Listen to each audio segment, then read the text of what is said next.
China right now. President Bush getting involved. He just called Chinese President Hu Jintao over this whole Tibet crackdown. The president is concerned, and he is calling for Hu to resolve the mess. Today, more calls for a boycott of the Beijing Olympics. Actress Farrow is leading that charge. Her cause will be featured in the magazine section of the New York Times on Sunday. Mrs. Farrow, great to have you. Great to be here. Thank you very much. I did want to correct one thing in your statement. Me and my group, Dream for Darfur, we have not called for a boycott. No one wants to hurt the athletes. If the word boycott would be used at all, perhaps as a softer word, but the opening ceremonies. All right, so we're asking Nicolas Sarkozy, the president of France, has already indicated he is giving serious consideration to boycotting that event. I think that's the right way to go for all world leaders. Okay, so all world leaders don't show up, and yet the Olympic Games go on? The Olympic Games go on, and I will be broadcasting from one of the refugee camps with Darfurian refugees speaking for the full time during the Olympic ceremonies, so that during the commercials we're asking people to switch over and have an alternative. Okay, so the athletes go there, the leaders do not. That's the leaders might go, right? But not to the opening ceremonies. And whether the athletes decide to go to the opening ceremonies, that is really a matter for them and for their own conscience. As I say, they've been building up to this moment all their life. Sure. No one wants to hurt them. These are unusual, the Olympic ceremonies this year, and there are a lot of things at play.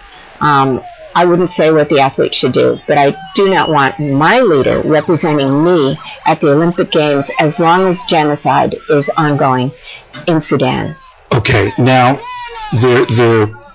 there's growing concern that the B where the boycott will be used, because China isn't changing its policy one iota. In fact, judging from some comments out of its leaders in the last couple of days, it's taking an even tougher stance. What do you make of that, right? Well, I can only, feel anguish for the people of Tibet, and I feel solidarity with the people of Tibet. The Darfur issue is yet another atrocity, and it looms as low-hanging fruit relative to the Tibet situation for China. This is something they could solve far more easily.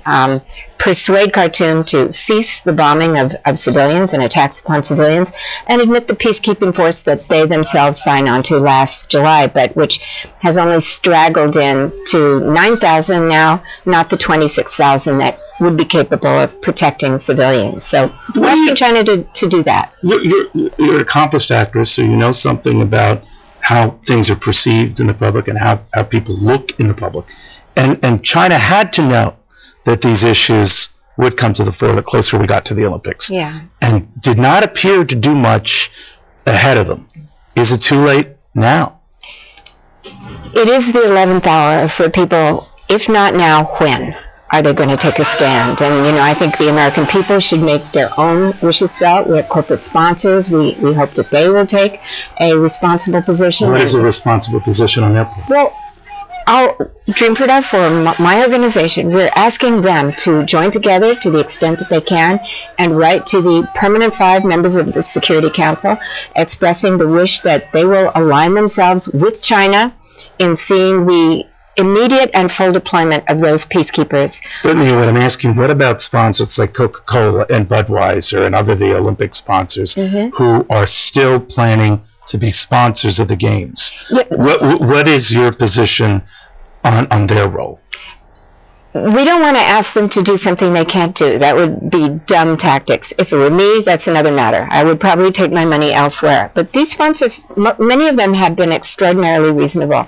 And would you embody their products? I know you're very healthy and helpful, but would you still have a Coca-Cola? Would you still, knowing that they will still stick with these games and being very big payers to NBC? I think some of them are going to sign in this request for the Security Council to take action and push for that peacekeeping force. And if they do that, then they will have done the one thing they can do.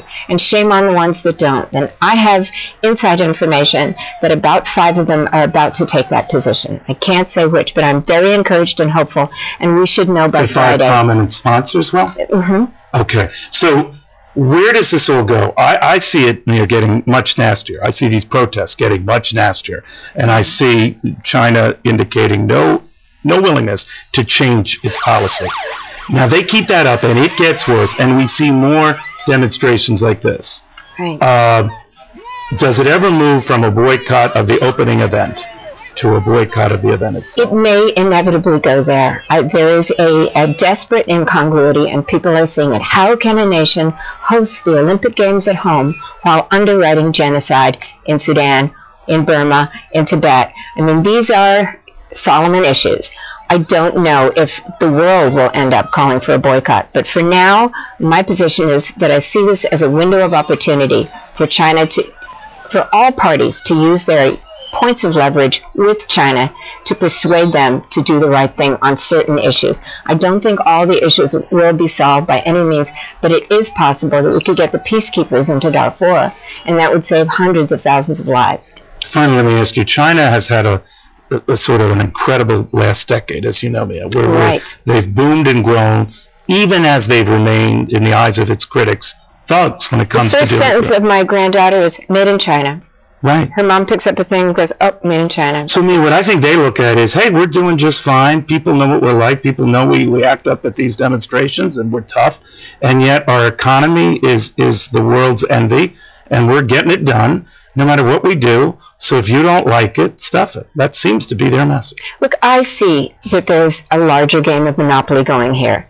And it seems that the people of Darfur and Tibet, too, are simply expendable chips in this larger game.